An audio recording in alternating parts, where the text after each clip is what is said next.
여러분 안녕하세요. 오늘은 이것이 인공지능이다 라는 책을 준비했어요. 이 책은 인공지능에 관한 그런 책인데요. 우리가 평상시에 또 많이 들어서 알고 있는 AI, 그 인공지능에 관해서 여러 사례들을 보여주면서 아주 쉽게 설명해주는 그런 아주 친절한 책입니다. 여러 분야에 또 자리하고 있는 인공지능에 대해서 이 책을 통해서 함께 알아보고 공부해보는 그런 시간 되셨으면 합니다. 우선 프롤로그 부분 잠깐 읽어 드릴게요. 프롤로그. 인공지능 파도가 오고 있다. 인공지능이라는 용어가 점점 더 자주 우리 귀에 들리고 있다. 일시적인 유행이라고 하기에는 이런 현상이 꽤 오래 지속되고 있고 앞으로도 계속될 것으로 보인다. 남들은 인공지능 기술을 활용해서 무언가를 시도하고 있는 것처럼 느껴지는데 나만 가만히 있으면 시대에 뒤떨어지는 것 같아 어느새 두렵기도 하고 불안하기도 하다. 하지만 인공지능 기술을 제대로 배워보자니 어디서부터 어떻게 무엇을 시작해야 할지 엄두가 나지 않는다. 그래서 선택한 것이 책인데 시중에 나와 있는 인공지능 책들은 국가 차원의 전략이나 미래학자의 거대 담론, 인공지능 전문 개발자에게 필요한 매우 기술적인 설명으로 이루어진 것들이 대부분이다. 또는 실제로 인공지능 기술을 다뤄보지 않은 사람이 인공지능과 관련된 각종 사례들을 편집하여 자신의 주관적인 느낌이나 주장을 펼치고 있어서 오히려 더 혼란스럽기까지 하다. 나는 초등학교 시절부터 컴퓨터 게임을 만들던 프로그래머로 활동했고 이후로 30년이 넘는 세월 동안 시장이 DT 시장으로 확대되는 모습을 직접 겪었다. 대학원에서는 빅데이터, 인공지능을 활용하여 핵 융합 장치를 제어하는 연구를 했고 10년 동안 대기업과 중견기업에서 전략기획, 경영혁신, 신사업, 정보전략, 건설 IT, 융합 업무를 수행했다. 또한 경영대학원에서 계속 공부하면서 조직의 문화와 프로세스 시스템을 혁신하지 않고 인공지능을 포함한 신기술만을 도입해서는 제대로 된 변화가 이루어지지 않는다는 것을 직접 확인했다. 특히 첫 번째 벤처 창업의 실패를 경험삼아 두 번째 창업을 했을 때는 인공지능 기술을 가지고 시장에서 생존하기 위해 필사의 노력을 다했다. 이 과정에서 인공지능에 대한 시장과 대중의 기대와 이해를 왜곡 없이 있는 그대로 접할 수 있었다. 이 책은 인공지능에 대한 거대 담론이나 인공지능 전문 개발자를 위한 기술 위주의 책이 아니다. 실제로 인공지능 기술을 다뤄보지 않은 사람이 쓴 기존 사례들의 열거도 아니고 주관적인 느낌이나 주장의 나열도 아니다. 인공지능 기술을 실제로 다루고 있는 입장에서 인공지능 때문에 걱정스럽고 혼란스러운 일반인들이 꼭 알아야 되는 내용을 쉽게 전달하려고 노력했다. 우리가 인터넷 기술을 자세하게 알지 못해도 인터넷 검색을 하고 메일을 주고받는 것이 충분히 가능한 것처럼 복잡한 인공지능 기술을 잘 모르더라도 인공지능 기술을 활용하는 것은 가능하다. 앞으로 본격적으로 다가올 인공지능 시대는 인공지능 기술을 만드는 사람들에 의해 시작되는 것이 아니라 인공지능을 각자의 관점으로 이해하고 실제로 활용하기 위한 다양한 시도를 하는 보통의 사람들에 의해 시작될 것이다. 이 책을 읽은 후에 인공지능 시대에 들러리가 될지도 모른다는 두려움을 버리고 자신이 앞으로 인류의 삶을 더욱 풍족하고 행복하게 만드는 데 필요한 주인공이라는 자신감을 얻게 될 것이다. 언제나 기술은 수단일 뿐이고 기술을 이해하고 활용하는 사람에 의해서 역사는 개척된다는 사실을 다시 한 번 더 일깨워 주고 싶다. 오늘은 본문 내용 중에 스타벅스와 또 패션을 또 관심 있어 하는 분들은 또 아마 알고 계신 패션 브랜드 자라에 대한 그런 이야기가 있는데요. 이 스타벅스와 자라에도 인공지능이 자리를 하고 있다 합니다. 한번 본문으로 들어가 볼게요. 스타벅스와 인공지능. 인공지능이 무엇인지 이해하는 가장 쉬운 방법은 인공지능이 성공적으로 활용되고 있는 사례를 살펴보는 것이다. 현재 대한민국 경제를 견인하고 있는 산업은 반도체라고 할 수 있다. 인공지능이 발전하기 위해서는 방대한 컴퓨터의 계산 능력과 저장 능력이 필요하다. 그래서 반도체 산업은 인공지능 발전에 큰 도움을 준다.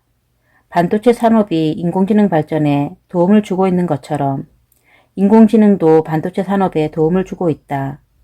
인공지능은 반도체를 생산하는 과정에서 불량 여부를 보다 정확하게 파악하기 위해 활용되기도 하고 8단계로 나뉘어진 공정 중 어느 공정에서 문제가 발생했는지 밝혀내기도 한다. 특히 반도체 생산 설비 투자는 막대한 비용이 발생하기 때문에 수요를 제대로 측정하는 것이 매우 중요한데 반도체 수요 예측 과정에서도 인공지능이 제 몫을 톡톡히 하고 있다. 반도체처럼 이미 매우 높은 수준의 기술을 활용하고 있는 하이테크놀로지 분야에서 인공지능이 성공적으로 활용되고 있는 사례는 보통의 사람들에게는 마치 다른 세계의 일처럼 느껴질 수 있다. 그래서 하이테크와 전혀 무관한 분야에서 인공지능을 성공적으로 활용한 사례를 이야기해 보겠다. 회사에 출근하기 위해 아침마다 이용하는 지하철역 앞에 큰 빌딩이 있고 이 빌딩 1층에 넓은 공간을 차지하는 커피숍이 있었다. 이 커피숍이 철수하고 스타벅스가 곧 입점할 것이라는 안내가 부착됐다. 그런데 한 달이 지나도록 스타벅스는 영업을 시작하지 않았다. 임대료가 무척 비싼 자리였음에도 한 달 동안이나 영업을 하지 않는 것이 이해가 되지 않았다. 예전에 상권 분석과 관련된 교육을 들었던 적이 있었는데 이때 스타벅스와 관련하여 알게 된 내용이 떠올랐다. 스타벅스의 시애틀 본사에서는 새로 문을 여는 커피숍 주변의 상권과 유동인구 데이터를 분석하여 인테리어를 결정하고 좌석 배치를 결정하는 팀이 있고 이 팀 안에 이 일을 전담하는 실무자가 수십 명이 있다고 한다. 나는 그래서 아직 본사에서 인테리어와 좌석 배치에 대한 승인이 나지 않았기 때문에 공사를 시작하지 못하는 것으로 생각했다. 다른 커피 브랜드에서는 주어진 공간 내에서 최대한 많은 좌석을 확보하는 방향으로 결정하는 경우가 많다. 그러나 스타벅스는 매장마다 좌석의 형태나 배치가 크게 다르다. 한 달 동안 영업을 못하는 손해를 감수하더라도 매장 주변의 상권과 유동인구를 분석해서 최적의 인테리어와 좌석 배치를 결정하는 것이 낫다고 판단한 것이다. 물론 이런 접근만으로 스타벅스의 성과를 모두 설명할 수는 없지만 하이테크놀로지와 전혀 무관해 보이는 커피 브랜드에서도 이렇게 빅데이터를 높은 수준으로 활용하고 있다는 점에서 시사점을 얻을 수 있다. 패션 브랜드인 자라는 매장 안과 밖에 설치되어 있는 CCTV로 사람들의 옷차림을 수집한다. 이 결과 무슨 이유에서인지 사람들이 빨간색 반바지를 많이 입고 있었다면 그 색의 원단을 대량 확보하여 빨간색 반바지를 만든다. 이렇게 공급된 반바지는 빨리 소진되고 재고율은 낮은 수준으로 유지된다. 여기까지만 보면 특별한 일을 하고 있는 것처럼 보이지 않을 수 있다. 일반적인 패션 브랜드에서는 디자이너들이 서로 상의하여 다음 시즌의 유행을 예측한다. 이 예측에 따라 원단을 수급하고 제품을 생산한 후 공급한다. 디자이너의 예측이 맞았다면 이익을 얻겠지만 그렇지 않을 경우에는 재고가 쌓일 수밖에 없다. 자라와 일반 패션 브랜드의 차이는 사람의 판단력과 데이터 중 어느 것을 더 신뢰하느냐이다. 자라는 글로벌 브랜드로서 계속해서 탁월한 성과를 보여주고 있다. 이것은 사람의 경험을 기반으로 한 판단력보다 데이터를 기본으로 한 인공지능의 예측 능력이 더 효과적일 수 있다는 걸 보여주는 사례다. 인공지능은 반도체와 같은 하이테크놀로지 분야에서만 활용될 수 있는 것이 아니다. 커피나 패션처럼 기술과는 전혀 무관해 보이는 분야에서도 성공적으로 활용될 수 있다. 지금까지 언급된 사례들을 구현하기 위한 인공지능 기술들은 이미 시장에 완성된 형태로 나와 있다. 인공지능 활용의 성패는 인공지능 기술이 아니다. 인공지능을 얼마나 잘 이해하느냐, 인공지능을 잘 활용할 수 있는 유연한 사고와 조직 문화를 가지고 있느냐에 달려있다. 스포츠를 알면 인공지능이 보인다. 미국 프로야구에서는 20세기 중반까지 백인과 흑인이 출전하는 리그가 구분되어 있었다. 그런데 1947년 4월 15일 흑인인 제키 로빈슨이 최초로 메이저리그에 데뷔한 이후부터 미국 프로야구에서는 인종차별이 허물어졌다. 매년 그가 데뷔한 날에는 모든 메이저리그 선수들이 그의 등번호 42번을 유니폼에 달고 이날을 기념하고 있다.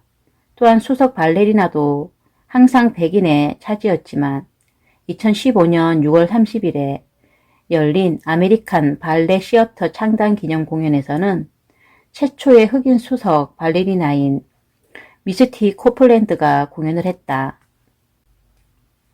발레 분야에서는 무려 68년 뒤인 2015년에서야 흑인이 수석 발레리나를 맡을 수 있었던 이유는 무엇일까?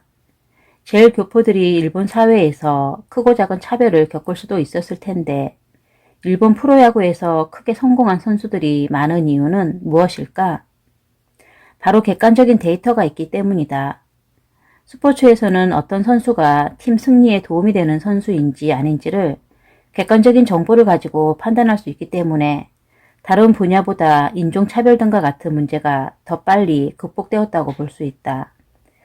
만약 감독이 흑인 선수가 개인적으로 싫더라도 그의 경기 기록이 팀 승리에 확실한 도움이 된다면 그를 기용해야 한다.